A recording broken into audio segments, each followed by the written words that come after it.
Welcome to this week's Beyond the Story.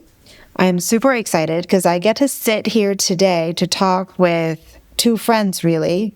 This particular story that we just read, Sophie Slippers, it was just kind of came into my universe by coincidence. My friend here, Rebecca Callahan, was looking for a sitter because she was invited to go to the book launch for Sophie Slippers.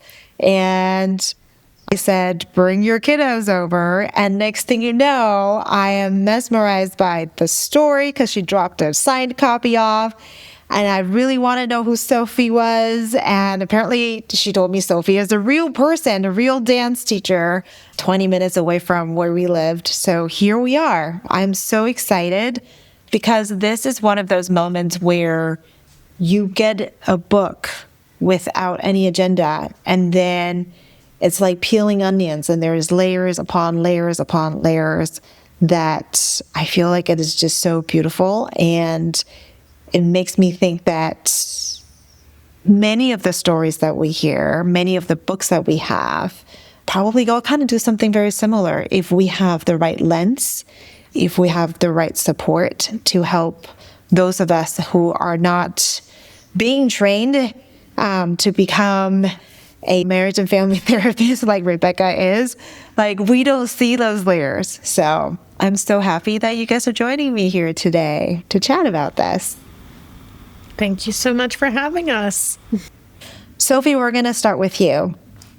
You're involved in the development of this book, but it was not written by you.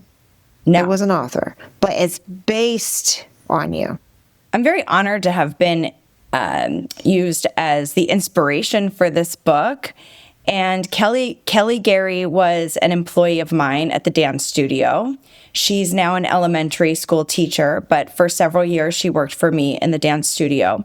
And I think she got to experience my teaching style with the children I work with.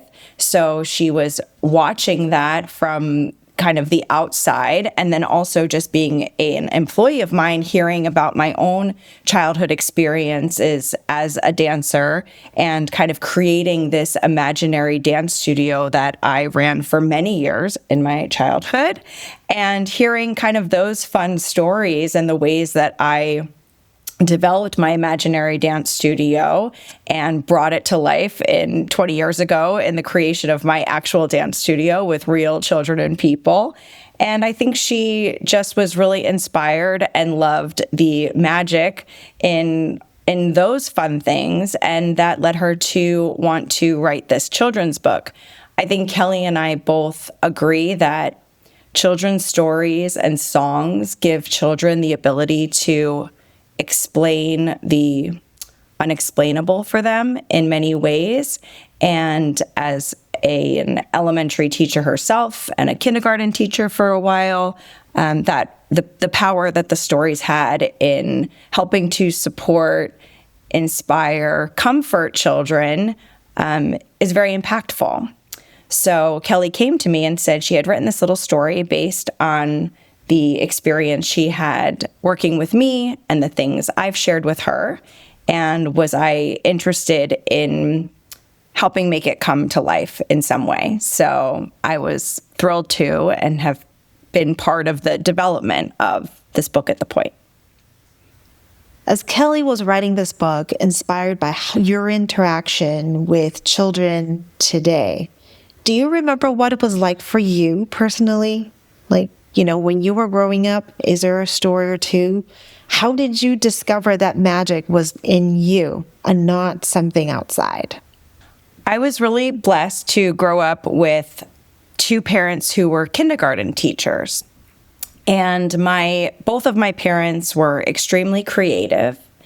And I think my father in particular, as a male kindergarten teacher, which was very rare, but I think what his specialty, his gift, was really taking children in particular who maybe were really struggling. He would say, the more difficult children in his classroom became his favorite children, because I think what he enjoyed the most was pulling them out of their shell and showing them the light that really was inside of each of them, the gifts that they did have.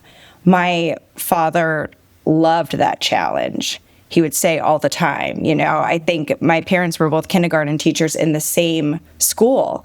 So prior to kindergarten starting, they would meet these incoming kindergartners and have some sense from their preschool of who was about to come into their classroom for, a full year. And it was kind of a joke at the time that they would go through, and the kids that they knew were going to be more challenging would ultimately be, my father would really want them in his classroom.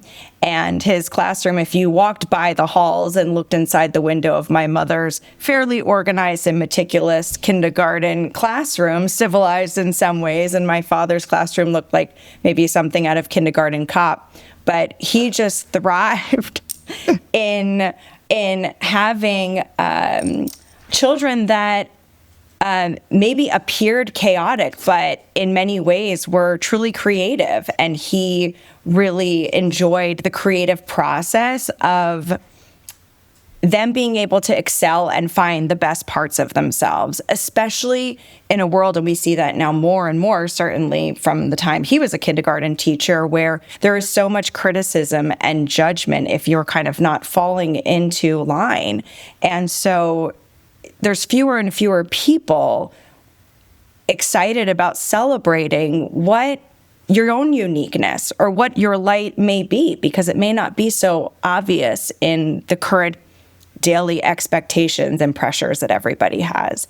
So I was very fortunate to grow up watching my father in particular do this, but then also be part of this in our own home. I think he was just a kind of a master of unconditional love in that way for us, and encouraging our own not only creativity, but also humor and imagination, really. So I think that's been a really fun part to bring into my own classes. My dance studio teaches ages 18 months in Parenting Me classes through seniors in high school, through 18 years old, and your training and development in the dance studio changes dramatically from the time that you're in kind of a toddler world of dance class and imagination into a more, technical, high level, even competitive dance world. But my sort of forte is teaching our under age 5 classes, my Parent and Me, my toddler classes, and really getting to take all of the children and instill the love of dance, movement, and themselves mostly, and then see what they do with it. Some of them go on to continue to dance. Some, they take it in different directions. But I think I've realized that of all of the good, bad, and everything in between that I may have inherited from my own family, I think that is like my most special gift. And I really enjoy bringing that world into the dance studio for them. And in my own home, because I'm a mom too. Yeah, that's beautiful. Oh, lucky kids. And lucky you. I mean, no, my parents were not kindergarten teachers, but that's another episode. So, Rebecca, I think let's talk about what we talked about before. And I think it's just so interesting because, on the surface, this is about a pair of ballet slippers, and the slippers, brought Sophie in the book into a different world, out of the cosmos, under the sea. It was adventures. And, as we all know, we grow, shoes tear and get dirty, loveys, things, they get lost. And you mentioned something about transitional object that I really want to kind of talk about, because I know for a fact that one of my relatives will buy multiple loveys for the child, so she will never have to deal with lovey being lost. And we all have seen those messages on the mom groups. It's like, where else can I find this thing? He lost and he's losing it. I can't do this. Can we talk a little bit about what the slippers is to Sophie and how we see it in everyday world and beyond? Yeah. Absolutely. Yeah. I mean, this is such a beautiful book and such a great example of a transitional object. And for those who aren't familiar with that term, psychologically speaking, it's kind of, maybe the pacifier for that small baby. It's a favorite teddy bear or a favorite lovey, or in this case, a pair of ballet slippers where this child really got a lot of her own self-worth from, and this magic from these outside objects that represent something that feels really safe, secure, like an attachment. And so a transitional object kind of comes out of the early 1950s attachment theory. And also Donald Winnicott was a psychoanalyst and a pediatrician who recognized that young children really were using objects as secure attachments when their caregivers were not present. And even when they were present, it was just something they could hold close to make them feel safe in the world when, the world can be chaotic. Mm-hmm. And we're not always with our caregivers. So it's just this thing, we can sleep with it, we can be with it, and we could dance in them. There's not a one-size-fits-all for what a transitional object could be. And so in this beautiful story, we see a little girl who gets very attached to her ballet slippers. And one day she grows out of them. And it's almost like that Velveteen Rabbit story of I loved it so much, it just became sort of this tattered thing, but it's a symbol. And I love what you said before, Sophie, where you said, it's something to explain the unexplainable, because that's what stories are for children. They're symbolic. And we as parents sort of sometimes can forget that these stories are symbolic for these children. It's something that they really can internalize in a way that's not just words. And so when a child loses an attachment, whether it be slippers, a favorite stuffy, this is part of life. We move through these transitions. We need to learn how to grieve these things. We need to learn how to remember these things. And then eventually, as we developmentally grow, we as parents hope that our children can internalize these things as magic within ourselves, not just deriving the magic from something outside of ourselves. And so as children grow and they learn, oh, the magic is actually within me, I don't need these slippers to validate my magicness. Does that make sense? Yeah. Yeah. And it's just so interesting you mentioned that, because it goes both ways. We were talking about this before, is that while we want to teach the children, no, the magic is within you. The slippers, they were slippers. But I also remember, I think we'll make the mistake. I know I probably make the mistake of maybe telling my children, well, you need to don't wear this and do that, because all of a sudden a certain thing that is outside, the way that we're framing it is making it sound like it is representing them. It is becoming, they are being judged or seen as what they're carrying, or what they're wearing, or how they have their hair and things like that. Or, hey, don't you love these new slippers? They're shiny and new. Get over the old ones. They're old, they're torn, they're tattered. And we as adults will forget that these slippers actually symbolize something for these children. And we as adults are so, especially in our culture, we're so conditioned to look at the new, next, shiny, best thing.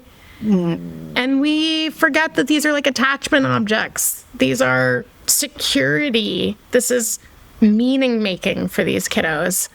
And that's really important to acknowledge and be with and sit with. And oh my goodness, an ideal sort of way to be with a child in this moment might be, I know these slippers mean so much to you, and look at all of the amazing things you learned when you were wearing these.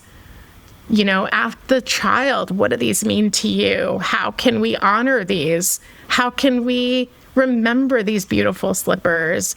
And you're growing, and you're going to move into new things as well. And maybe you'll make new memories in these slippers.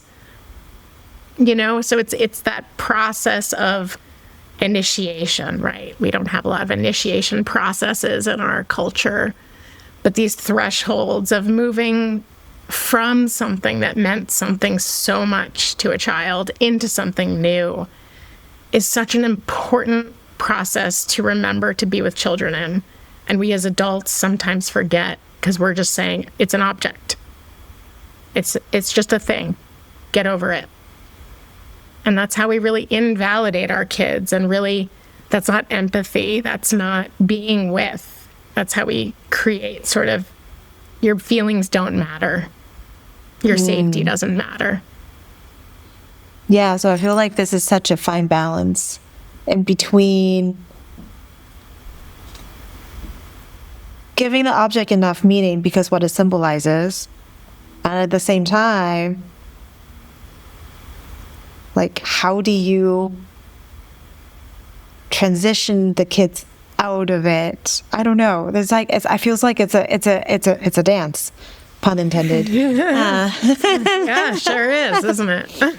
I think it's the acknowledgement of it that's sort of the bridge into giving it just enough acknowledgement that it was special and more than just a thing. And that being said, these things, helping your child understand that these things are symbolic of something that is inside of us. So I think it's not skipping over the piece that it mattered and that you have maybe lost something that was special. I think it's like that acknowledgement piece that is that transitional piece into the next step. And I think for kids that are also so like excited about growing and growing up, they always, it's like, am I 4.5 yet? Am I 5? How, like, and for them to understand that, I think even as adults, we have to remind ourselves of this, that like, if we're going to leveling up into kind of the next stage, growing up,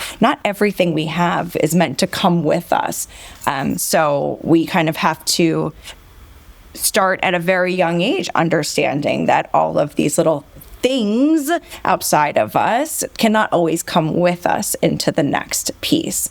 So I think it's that acknowledgement piece that is so important and maybe takes, as opposed to like the disregard of it's just a thing, with also, let's find those slippers. They were so important. We've got to find, we got to repair them. Like, no, we have to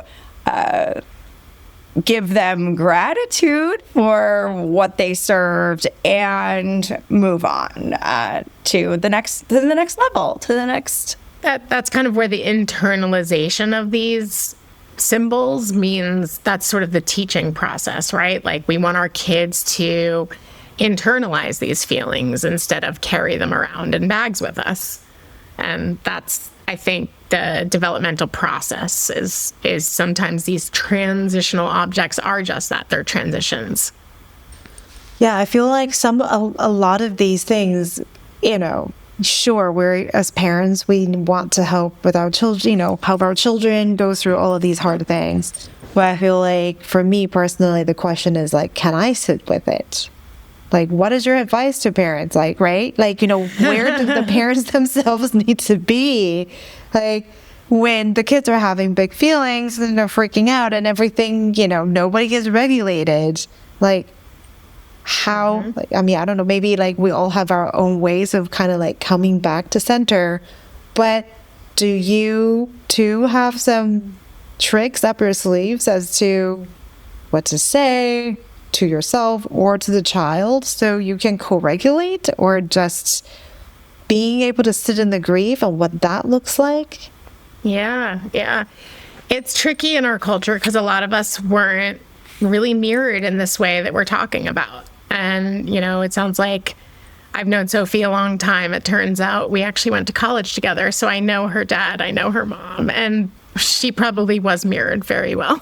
But a lot of us were not. And parents often don't know how to sit with hard feelings. And so they want our kids to just move on quickly and get over it. And because we're uncomfortable in that. And we don't really know how to grieve. And we don't know how to hold the space for that uncomfortable feeling. And, you know, that's our kids are mirrors, right? Like our kids kind of shine a light on what it is that we as the adults maybe need to work on a little bit more for ourselves. So if we're finding it really uncomfortable or really hard to sit in hard feelings, how can we possibly expect our kids to do that? So I feel like that somebody needs to put this into like a parenting 101 class. It's like, how do you sit in that feeling? Right? Because, and that is so true. I remember when my kiddos were young in preschool, and we worked with this amazing preschool teacher, and it's interesting because I grew up from a family, I grew up in Asia, and there was, you know, quite a bit of punishment, let's just say. Like, you know, there's a lot, some candy, there was also a lot of canes. And so as I became a parent, I'm just like, I'm not going to do that, right? I'm going to be nice to my kids. I am not going to be upset. You know, I'm going to be able to like have my composure because they are kids. Like we need to have capacity. I want to show them that, you know, I want to model what it looks like to have capacity. And I think it was probably the second or the third sessions in with this teacher, he immediately said like, oh, you're upset? Then you got to show them that you're upset. And that, I'm like, wait, what? What do you mean? And so much of that, well, if you don't show them you're upset, then how are they going to know if anybody is upset? Mm-hmm. And if you're not going to show them you're sad, how are they know what sadness in other people look like? And yeah, that blew my mind. I'm still practicing that because it's very uncomfortable. But so much of what we do, and yeah, again, kind of going back to that dance, is that how do we be authentic and show all of the range of human emotions that we're capable of, but without going overboard or taking it out on them. A few years ago, when our cat was let out and never came back, Iris, and we were all really devastated. We only had Iris for a couple of years, and she was a fantastic cat. She was amazing. And we had moved into a new house, and during some construction, Iris had been let out. And for a long time, we looked for her for weeks, and we were all really sad about it, the kids included. And I think we had this thought that someone would find her and, we'd get her back. And it kind of got to a point where it was pretty clear that Iris wasn't going to come back. We live up in the hills, and there's coyotes, and all kinds of things could have happened potentially. But we didn't know for sure. But I think for the kids, it was really important that we had some kind of acknowledgement ceremony, and thanking her in gratitude for the time that she did spend with us. And so we kind of had this evening, we sat out on the balcony together and lit candles and shared some things that we loved about Iris and wishes that we had. The girls were really little at the time, maybe, 5, 7, maybe Blaze was even 3. They were little. And just in together, kind of talking as a family together about our memories. And I think Coraline, who was, probably 5 at the time, was funny. She made a comment that, Iris was always trying to get out, which she was. I mean, friends would come over and open the door, and Iris, as fast as she could, would run out the front door. Iris was always really trying to get out. And, now that I think about it, I think she's probably exactly where she wanted to be. I think she's probably out because that is really what she wanted. So, you know what? I'm happy for her. And, we had a little bit of a giggle, but it really went on to just having that moment of thinking about it, of, you're right. Maybe this is what she wanted, and now we're happy for her. And then into sort of the imagination part of it, where the girls started to chat about what do we think Iris is doing now? And I think, we all know the reality of maybe what Iris was doing in that moment. But like, I think the world is harsh enough, and will make sure that my kids understand death. And like, I don't feel like every lesson I have to make sure that they know the harsh reality of everything. I don't think that's my job. The world will definitely make sure they get that information. But they started to create their imaginations of maybe where Iris was. Like, she might have joined a cat gang. And I was like, I bet she's totally running the Burbank cat gang. Or, maybe she's met Santa Claus and she has to help him and deliver presents. And there's all these wonderful things that maybe Iris is doing. And it didn't negate the fact that we were all sad and missed her and had the moment of grieving and crying, but also moving through those emotions to get beyond it. We can't just, we're just not going to sit in the sadness of it, but transition it a little bit. And I think it's the most important part of all of that wasn't really the conversation. It was the time and moment together, the acknowledgement of it. So I think that's where parents, as we're rushing through, just on roller skates all day long, and we want our kids to get over things so fast. But I think it's so important, and Rebecca can speak to how important that is, or if that's important. But to me, that's where I see the biggest support in the kids' emotions. I totally agree. That was so well articulated, and I loved your example with Iris. So because what you're describing is sort of a ritual. We don't really have a lot of rituals in our culture. We don't take a lot of moments to really sit and acknowledge something that means something to us. And and our culture is so fast to just sort of bulldoze over things. And I mean, I see couples in my practice, and I can't tell you how often it's like, you don't acknowledge me, you don't understand me, you don't see me. And it's these same themes of be with me in this moment, whatever that looks like. Maybe it is hilariously laughing at something so sad. And that is a version of grief. I mean, it doesn't always have to be wearing all black and crying our eyes out. It is this moment of acknowledgement, of acknowledging all the emotions that are present, not just the sad ones, not just the hard ones. Sometimes it is the laughter. Sometimes it is the, wow, these slippers are so small on you. This is hilarious. Maybe it is, look how many holes you put in these things. This is hilarious. Whatever is present is, I think, kind of the acknowledgement.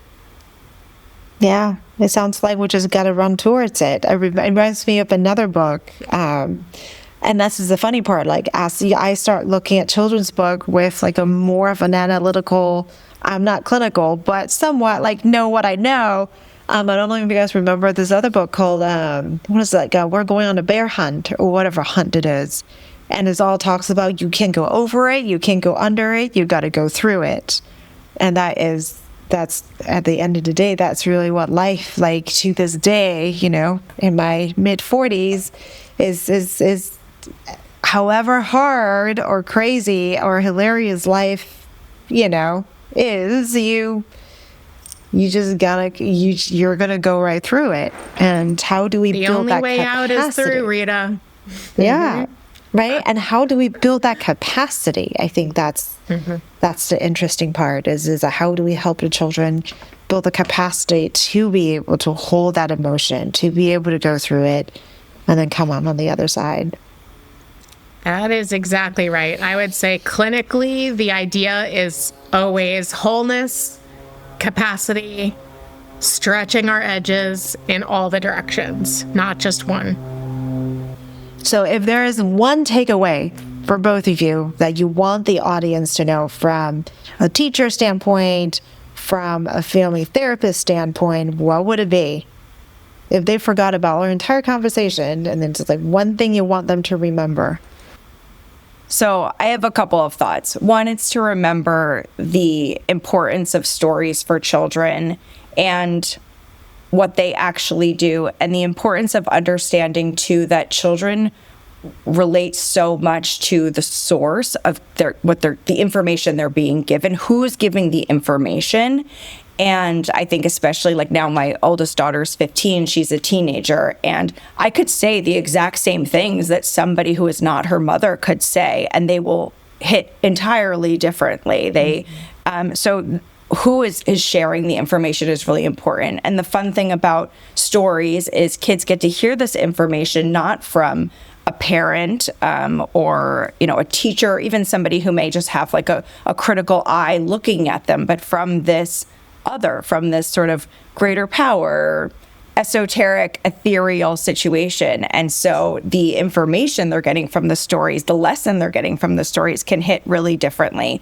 So I think there's a lot of value in sharing stories with children, encouraging reading at all ages. I think that is something I would really want to encourage parents to look into and really see the importance of storytelling at all ages.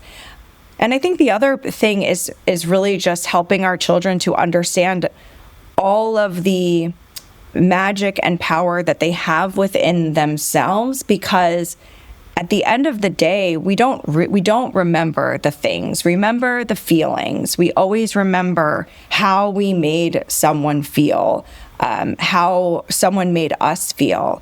And especially at a time where what you're wearing, what they had, what you didn't, feels like it's the be-all, end-all. Really remembering that no one is going to remember what you wore, but they are going to remember what you said or how you made them feel. And that is so important. And that gives children a tremendous amount of power. So I think, those would... In my perfect world, everybody would really understand or be able to validate how valuable that is. I love it. I couldn't agree more. So well said, Sophie. I mean, the key things that stand out are reading children's books are an opportunity for connection, understanding, and real empathy. Like, teaching empathy is so huge. And I think that that's what Sophie's talking about, is this idea of deep connection, understanding, and empathy. And people, I think, misunderstand empathy a lot. People think empathy is helping or fixing or doing or something like that. And empathy really is like, imagine you're in the passenger seat of someone's car and they're giving you a tour of their life, and you're just there to witness it all. Take it all in, understand what they're showing you as best you can, and being with them. And that is empathy. So when you're reading with your children, you're with them. You're exploring this imagination and this world with them. And what are these feelings that come up for you? And how do you see this? And how do you take this in? And how are you feeling about this? And this is what I feel when I see this. And let's share this moment together and be present. Well, yeah, that's so well said. I love it. And it's just so interesting. In my world, we're straddling between children's development and tech and podcasting and all the things. And we have this big pink elephant, AI, in the room that actually a lot of people are talking about it, but nobody knows what to do with it. And it's questions of consciousness and all the different things. And what are our kids going to do? I think that is like, what are they going to do? What kind of job are they going to do? In terms of professional development as we know it, it's pretty much has gone out of the window. And it will be if it hasn't already. But at the end of the day, like, for this human experience to build capacity and to thrive is really learn how to feel. That is the first and foremost. And I feel like once they have that down, everything else is pony tricks. So, yeah. They will have to be innovators and creators. Absolutely. Yeah. Mm-hmm. Yeah. And I'll say that, like, without someone like Sophie running a dance school like she runs for kids, without her being her and the capacity that Sophie has and the empathy that she has, she wouldn't be as successful as she is. She wouldn't have a book written about her experience. Yes, achievements and school and milestones, sure. But the other thing that we're talking about here is really the thing that makes people stand out. This is the thing that actually, in my view, is the thing that will get that adult the job or not, will make that person successful or not, will make someone want to hire them or not. These are the sort of real human qualities that make someone a success, regardless of what job they end up having or education or any of the other stuff. And that's kind of goes back to what Sophie was saying before that really landed for me, is that people are not going to remember what you're wearing. People are not going to remember where you went to school. People are not going to remember whether you have two PhD, three PhDs, but they will remember how you made them feel. So that's right. Well, thank you so very much, my beautiful guests. Can't wait to hang out more post podcast. And again, thank you so much. Oh, this is so beautiful. I love it. And thank you, Rebecca. So many insights since we have met. Like I kind of just like, I want to like just have you like, I mean, I don't know. I feel like I need to move. We're pretty close, but like, you know, like a weekly scheduled call or something so I can soak it all up. Yeah, and thank you to all the audience out there listening to our conversation. I hope you got something. If you like it, recommend it to your friends. Give us a 5-star review. And that will be all for this week. And I guess I will see everybody next time.